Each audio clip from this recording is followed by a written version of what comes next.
The historical reliability of the Bible. So far in this series, we have noted that the Bible is unique in many ways. It claims to be an inspired revelation from the God who speaks and acts in history.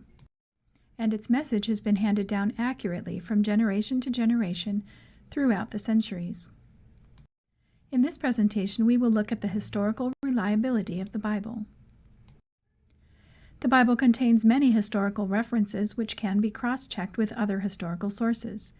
We will look at some specific examples. Many times when it has been suggested that the Bible is historically inaccurate, ancient historical records have been discovered that disprove these claims. When a collection of cuneiform tablets from the ancient Mesopotamian city of Nuzi was found, scholars began to learn a lot about the details of domestic life in that time and place. They noticed interesting similarities between these details and the biblical stories involving patriarchs, like Abraham, Isaac, and Jacob. There were similarities in personal names, the movements of peoples, political alliances, religious ideas and practices, and especially social customs. Giving a birthright to an eldest son is mentioned several times in the Bible and was widespread in the ancient Near East. There are also examples of a son losing this privilege for a serious offense against the family. Including a female slave as part of a dowry was well known in the ancient Near East, and sometimes the woman was given to a husband to produce children in cases where the wife was unable to have children. A father forbidding a prospective son-in-law from taking a second wife in place of his daughter is found regularly in ancient marriage contracts. These are just 3 examples of social customs from the Bible that have been documented in contemporary historical records. Next, we will look at 3 other examples of the Bible's historical accuracy. The Bible mentions a Babylonian king named Belshazzar. During a great feast for his nobles, he saw the famous handwriting on the wall and had to call Daniel in to read it. 2 of Daniel's visions were dated in the 1st and 3rd years of Belshazzar's reign. For many years, there was no evidence of Belshazzar's existence outside the Bible. Eventually, however, many details of his life and reign have since appeared in the historical records. These records show that Belshazzar's father, Nabonidus, spent 10 of his 17 years as king about 450 miles away from Babylon, with Belshazzar ruling in his place in Babylon. A cuneiform chronicle records that Nabonidus had entrusted the kingship into his hand, and there is evidence of oaths sworn in both names. This would also explain why Belshazzar only offered Daniel the 3rd place in the kingdom, because Belshazzar himself was only in 2nd place. A similar example involves the existence of the Hittites. Hittites are mentioned nearly 50 times in the Old Testament. The Lord promised to give Abraham the land of the Hittites, and they are mentioned again as one of the Canaanite nations God promises to displace in favor of the Israelites. Abraham purchased the cave of Machpelah as a burial place for Sarah from Ephron the Hittite. Esau married 2 Hittite wives, and Uriah, husband of Bathsheba, whom David murdered, was a Hittite. Solomon imported horses and chariots from Egypt and exported them to Hittite kings. And the kings of the Hittites are mentioned along with the kings of Egypt by Israel's enemies, whom God had frightened. For a long time, there was no evidence outside the Bible for the Hittites, causing some people to think they had never existed. Since then, however, the Hittite nation was discovered in what is now Turkey. Here's how it happened. Hieroglyphs in Asia Minor attracted the attention of travelers and researchers.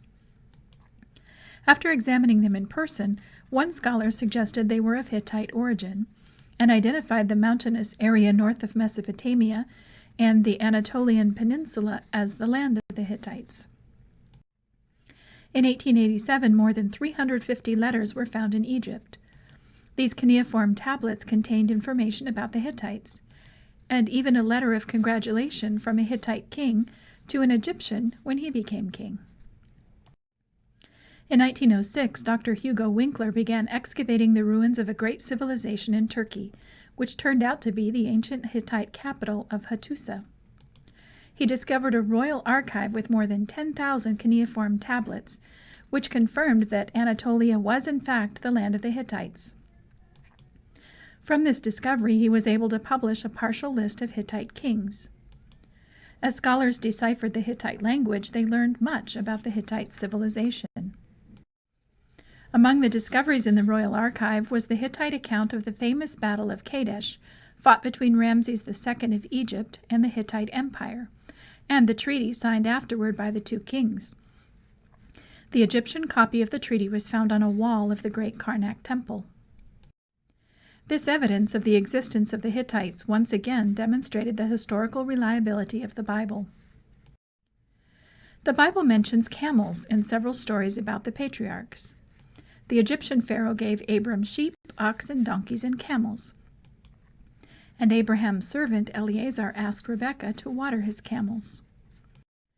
Jacob had large flocks of camels, put his wives and children on camels when they left Haran, and sent a gift of 30 milking camels and their colts to his brother Esau.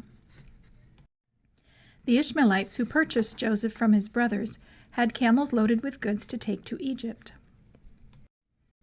Until recently, some scholars believed that these references to camels in the stories about the patriarchs were anachronistic.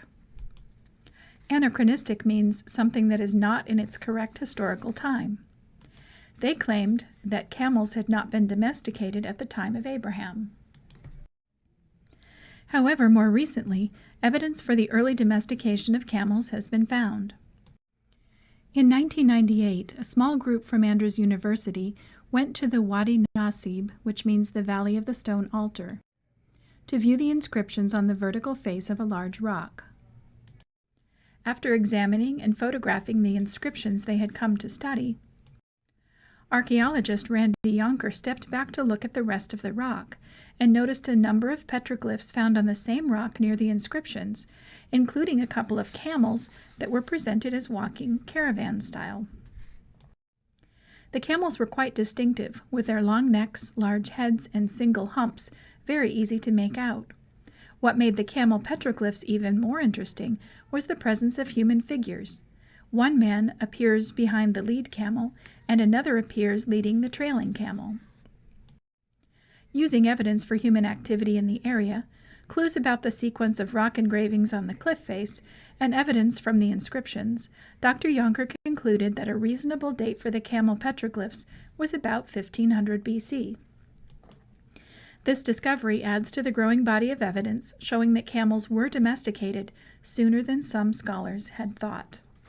This would mean that when the Old Testament describes Abraham, Isaac, and Jacob using camels as pack and riding animals, it is not anachronistic at all. Instead, it accurately represents the use of camels at that time in history.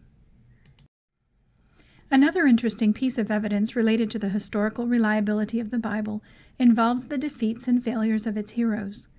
In the historical records of ancient world empires, it was common to leave out defeats and personal faults of the kings.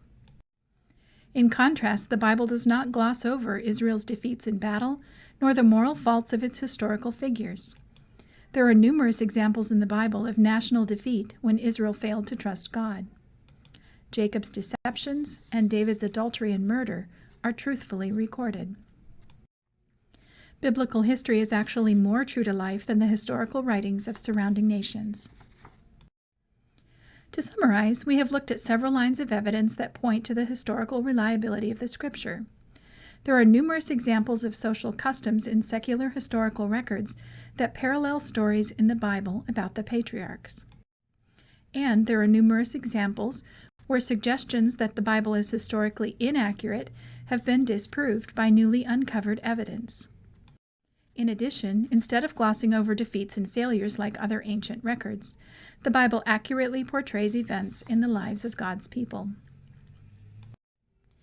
In his book on the reliability of the Old Testament, Kenneth Kitchen says this: "We have a consistent level of good, fact-based correlations right through from about 2000 BC down to 400 BC. In terms of general reliability, and much more could have been instanced than there was room for here, The Old Testament comes out remarkably well, so long as its writings and writers are treated fairly and even-handedly, in line with independent data, open to all. Similarly, in his book about the reliability of the New Testament, Paul Barnett describes numerous ways in which we are able to objectively cross-check historical data from source to source with respect to Jesus and Christian origins. At many points of historical importance about Jesus and Christian beginnings, we have not one but several independent sources, not all of them sympathetic to Jesus.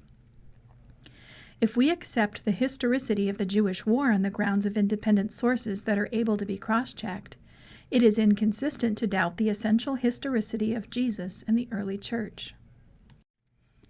In our next presentation, we will look in more detail at another interesting piece of evidence about the historical reliability of the Bible, the seeming discrepancies in the biblical numbers of the Hebrew kings, a problem that has perplexed Bible scholars for centuries. The following sources have been used in this presentation.